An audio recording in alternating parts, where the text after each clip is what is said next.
गुरुजी आपसे ना ये प्रश्न था कि मेरे ना पिताजी नहीं रहे, तो वो ना 3 मंथ से ना उनको पैरालाइज था।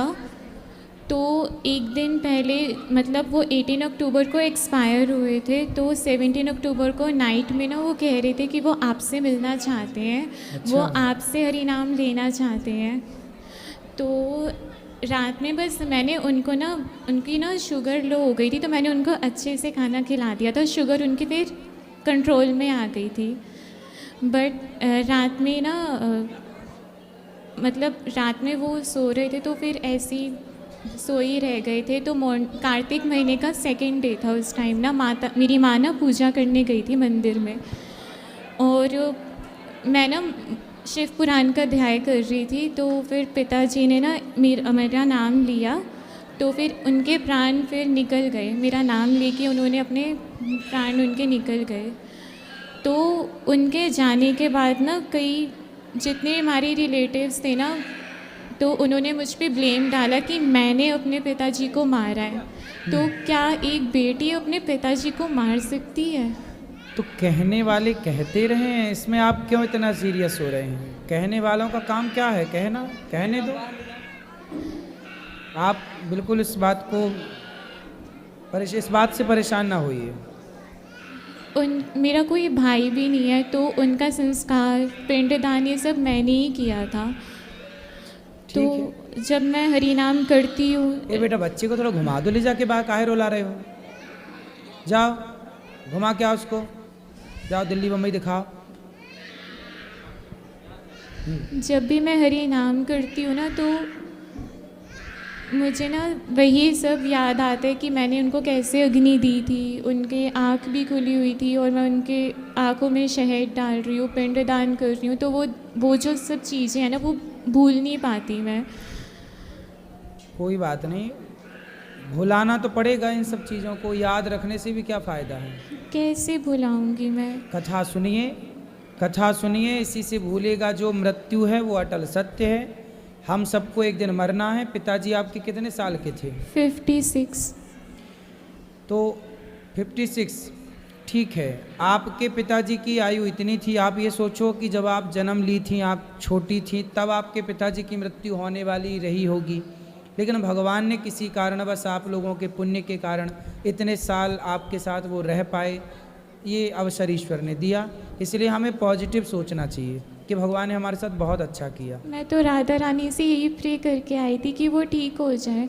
मैं तो इसीलिए उनको अपने पास लेकर आई थी पिताजी को। मुझे नहीं पता था कि 2 दिन में ही चले जाएंगे वो बहुत पहले चले जाने वाले थे आपके जन्म के बाद, लेकिन इतने वर्षों तक वो रहे, क्योंकि कोई पुण्य था जो इतने वर्षों तक रखा। लेकिन जब उनको टाइम पूरा हुआ, समय सबका आता है। स्वामी विवेकानंद जी एकदम 40 साल की उम्र में चले गए, 39। स्वामी आद्य शंकराचार्य जी 29,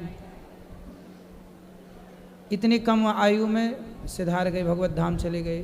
तो भगवान के धाम में कोई कब चला जाए ये हम और आप निश्चित नहीं करते, डिसाइड नहीं करते। ईश्वर के यहाँ से सब फिक्स होता है। जन्म विवाह मरण गति होई, जहाँ जस लिखा तहाँ तस होई। इसलिए परेशान नहीं होना, केवल कथाएं सुनो, बचा हुआ जीवन अच्छे काम में लगाओ, सब भगवान की सेवा करो, खूब बढ़िया से। क्या वो मुझे अब कभी नहीं मिलेंगे? किसी रूप में कभी नहीं आएंगे वो? क्यों नहीं मिलेंगे? गुरु के रूप में पिता ही होता है। माँ है आपकी, तो माँ के रूप में माँ बाप दोनों हैं, ये समझो। माँ में पिता को देखो और गुरु में अपने पिता का दर्शन करो। गुरु पिता ही होता है। हरे कृष्णा। हरे कृष्ण।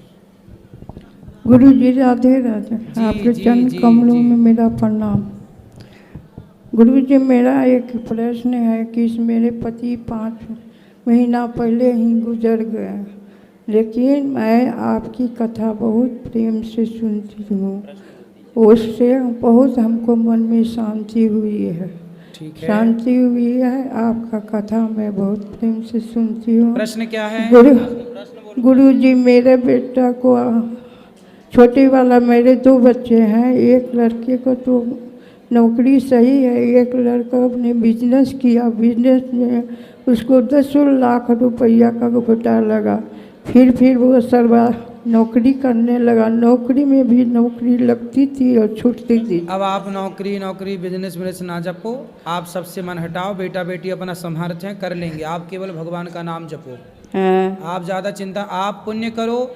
आप माँ बाप जितना पुण्य करेंगे, भगवान का जितना भजन, बच्चे उतने अच्छे होते चले जाएंगे।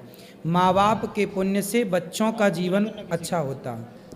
इसलिए आप भगवान में मन लगाओ, बच्चे अपने आप संवर जाएंगे। पेड़ की जड़ में पानी डालो, ऊपर पत्ते अपने आप हरे भरे हो जाएंगे। ऐसे ही है, माँ बाप ही वो जड़ हैं, बाढ़ हैं पूत पिता के धर्मा। आप भगवान में मन लगाओ। अब आप भगवान में मन नहीं लगा रही हो, बेटा बेटा मन लगा रही हो। मन भगवान में लगाओगी, बेटा अपने आप तरक्की कर जाएगा। ये मेरा पोता है गुरुजी, फिर ये भी पोता पढ़ता लिखता नहीं है। आप जरा इसको समझा दीजिए। ठीक है, समझाते। खड़े हो जा पोता। राधे राधे गुरुजी। क्या नाम है आपका? अभिषेक। पढ़ते नहीं हो? पढ़ता हूँ। लिखते नहीं हो? लिखता हूँ। दादी तो कह रही है पढ़ता लिखता कुछ नहीं है। पढ़ लेते हो? हाँ। अच्छा, लिख लेते हो? हाँ। हैं? बहुत खराब नंबर लाता है। कितने खराब नंबर? बस पासिंग मार्क्स आ जाते हैं। पास पर नंबर लाता है। पास कितने में हो जाते हो? 56 तक आ जाता है। हाँ, 33 में पास होते हैं, 33 में। हाँ, 33 पे पास होते हैं। तो आप 56 कह रहे हो? हाँ, तो उतने आ जाते हैं। आ जाते हैं। और कितने की इच्छा है? और आगे तो इच्छा होती है ना। तो उसके लिए पढ़ो मन लगा के। जी। कौन सी कक्षा में हो? 10वीं में। तो अभी पास हो गए? इस बार रिजल्ट आ गया? नहीं, अभी 9वीं में था, 10वीं में अच्छा, गया। आप गए तो अच्छा पढ़ना बेटा, पढ़ाई लिखाई अच्छे से करो। मोबाइल तो नहीं चलाते? चलाते हैं। अब मोबाइल कम चलाना, पढ़ाई करो। पढ़ाई करोगे तो अच्छा कर पाओगे। इसको आशीर्वाद दे दीजिए गुरुजी, आशीर्वाद। आशीर्वाद तो है, पढ़ाई करनी ही पड़ती है ना बेटा। चलो, अच्छा।